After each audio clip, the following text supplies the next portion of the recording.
Welcome to The Explainer. Today, we've got something really special for all the teachers out there. We're going to be diving into some fascinating research from Dr. Satyendra S.G. that gets right to the core of what we do. This is all about helping us, and of course our students, truly master the art of learning. Okay, so let's kick things off with an intriguing question, a real-world puzzle that actually launched this entire investigation. The question, as you can see here, is all about Finland. Now, for years, educators all over the world have been trying to figure out their secret. But the real answer, the one we're digging into today, well, it holds a really powerful and frankly unexpected lesson for every single one of us in the classroom. Just look at this timeline. It lays out this incredible transformation. You go from the 1960s, a nation totally devastated by war, with literacy rates at rock bottom, to a complete radical overhaul that started in the 70s. And the result today? They're #1 in literacy, have one of the highest per capita incomes, and are consistently named the happiest country on earth. It's an absolutely stunning success story. So what was their secret? What was the magic bullet? Dr. Satyendra's research shows it was something much deeper than fancy gadgets or a new curriculum. Finland's success came from a fundamental shift in their philosophy. A whole new answer to that core question. Why do we learn in the first place? And this highlights the crucial difference in mindset. You see, most systems, including ours, push students to study to become something, a doctor, an engineer. The motivation is all about a future goal. But the Finnish approach? They nurtured something totally different. Studying to know. And here, the motivation is all about curiosity, right now, in the present, driven by a sense of wonder. And that's really the key, isn't it? By shifting the focus from becoming to knowing, they answered that critical why question. Why should I learn this? Not just to get a job, but because the world is an amazing place that's worth exploring. For us as teachers, fostering that mindset is what creates truly lifelong learners. Okay, so Finland nailed the why. But what about the how?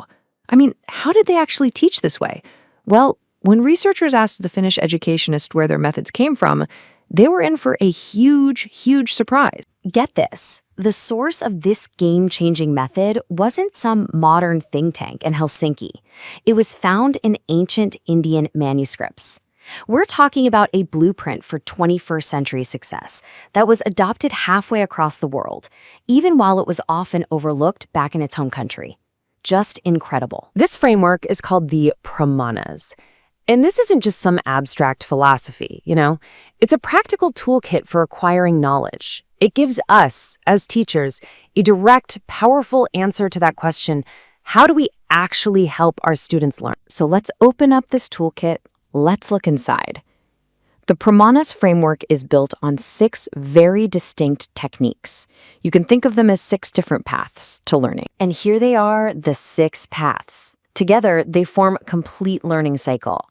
It starts with Pratyaksha, that's direct, personal experience through your senses, and it moves all the way through, analyzing, comparing, and finally to Shabda, which is learning from what others tell us. Now, here is the absolute game changer for us as educators. The first 5 of these, they're all methods of self-learning. These are the skills, the mental muscles that we need to help develop inside each student. Their own ability to see, to question, to compare, and to figure things out for themselves. Take Upamaana, for instance. It's just a fancy word for something we do all the time, learning by comparison. A little kid sees the sun, right? How do you explain that massive ball of fire? Well, you say, it's like nature's giant light bulb. Boom! You've just used an analogy to connect a new idea to something they already get.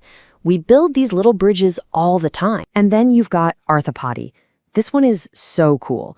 It's basically our ability to predict an outcome based on what we already know. A child touches a hot candle once, that's it, one time. They don't need to go around testing every flame on the stove to know it's a bad idea. They've learned to extrapolate.